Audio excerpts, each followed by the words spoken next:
is very unique, very personal. It alternates between violence and kind of rough, aggressive expression and the most sensual, beautiful, lyrical passages.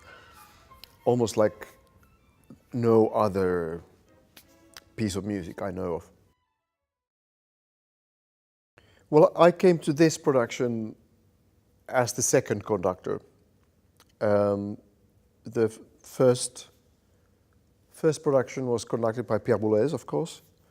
I went to see it in Aix-en-Provence, and I was very, very impressed by it.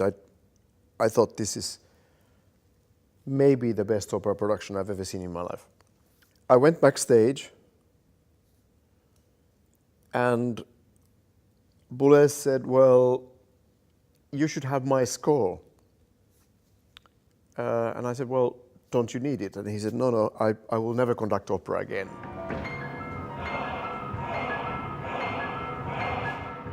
Well, it's a very rare thing that there's an opera where you don't have female voices. The only other one I can think of is Billy Budd by Britten. It creates a very particular timbre. The color of this opera is unlike any other opera. And also the fact that there's a male chorus added to all this. And Janáček works around the limitations of the male-only voices by using extreme registers in the orchestra, very, very high, very bright colors of the orchestra sometimes. The first violins are written very, very high. The harmonic language is very unusual. The way the music works in phrases is also very, very unusual. The rhythm of each phrase comes from the spoken language, and then that rhythm is being amplified in the sort of larger forms. And ultimately the entire macro form of the piece is reflection on the spoken language. Very much like in Pelléas and Mélisande, except that Janáček takes it even further, the amplification of the spoken language. There are many moments where the orchestra carries the drama while the text, while the singers are telling about their internal personal experiences, and the orchestra is carrying the timeline. Dramaturgy of this piece is very unusual because there's no real arc.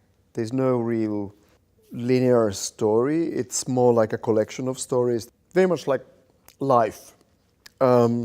Stories, just sometimes incomplete, sometimes fragmented, sometimes complete stories, but people come up, tell their story, disappear into the crowd, interact with others, another one comes and tells the story, and so on. So there's no conventional Aristotelian dramatic form in this piece at all. The violin concerto is now 8 years old. So for me, it feels like any other piece. So it's old enough that I don't find it very personal anymore, because I'm no longer exactly the same person myself. So when I conduct it, it feels very much like conducting another piece by another composer. When the piece is new, then it's different, because you're kind of trying to get to know the piece. It's a bit like with children, that when there's a newborn baby, you don't actually know the person yet. It's the same thing with compositions, that it takes a while to know who it is or what it is. And in the case of the violin concerto, I know what it is. So there's no real difference in that sense between me conducting Stravinsky or my own piece. And I'm not at all convinced that I would be the best conductor of my piece. I don't think so. The most important learning experience in this production for me has been the Agon choreography, which was so very precisely crafted to the score. And I think the way Balanchine and Stravinsky worked together was very much a dialogue that I think that Stravinsky also adjusted his composing to the choreographic ideas of Balanchine. And so the union between the movement and the music is very, very strong and very close. And of course, I have conducted Agon as a concert piece before, so I didn't have to take those movements ideas into account, but now I became very aware of them, and I found it really challenging, but also very interesting to try to adjust my ideas of Agon into the